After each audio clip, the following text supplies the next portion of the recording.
Check the mic and make sure it sound right, boys.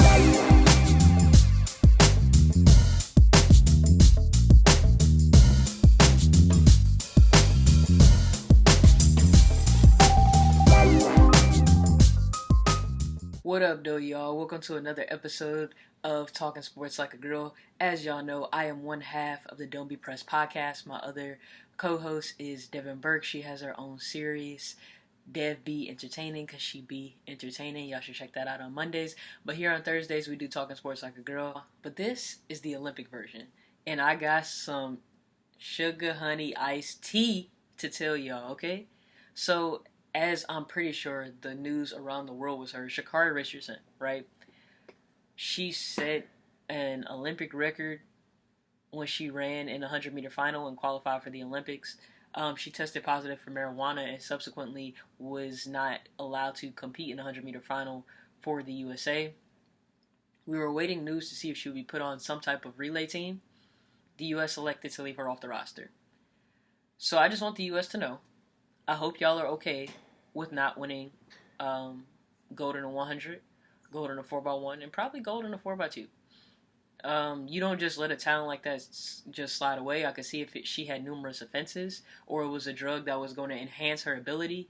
And unfortunately, she has to take the higher road and not do it, but also it shouldn't be a rule. And I feel like we should use this as a catapulting device to get this rule taken out, because marijuana does not have that effect as far as an enhancing agent, and there are so many other enhancing agents that are legal that people use that we're just not saying anything about because they've been approved.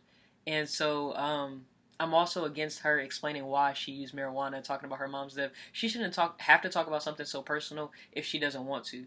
But shout out to Sha'carri Richardson, because you a real one. I appreciate how real you are about who you are and what you've been through, because everybody can't do that. Moving on, Brianna McNeil was also banned for 5 years for missing a drug test on January 20th. She is a 100-meter hurdles champion.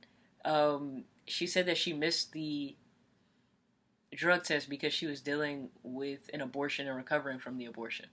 Also, something that she should never have to include. I'm going to need to know, like, what the drugs were that she had in her system. Like, you can't just say, oh, she missed disappointment. Like, if you know, knowing the people I know in sports, especially in college, they tell them before they're going to be tested that they're going to be tested. And that's in college. Not saying you have to do that, but I'm just saying at least multiple chances. Like, these are the best athletes in the world. Like, we want USA to be at the top. We don't want them to be in the middle of the pack or nothing.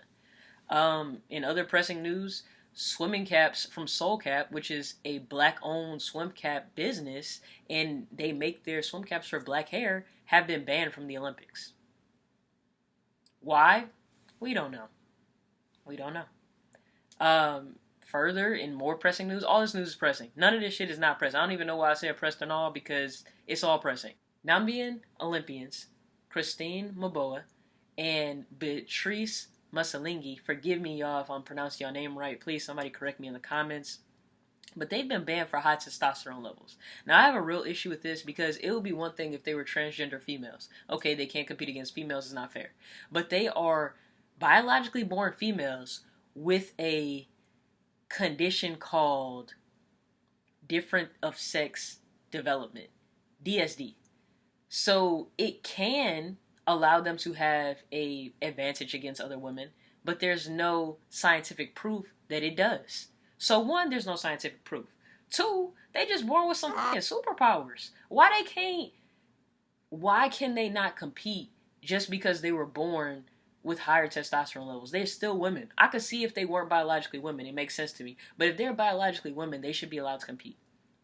And the other thing that's confusing is they can run in the 100 and 200 meter for Nambian, but they cannot run in the 400 meter.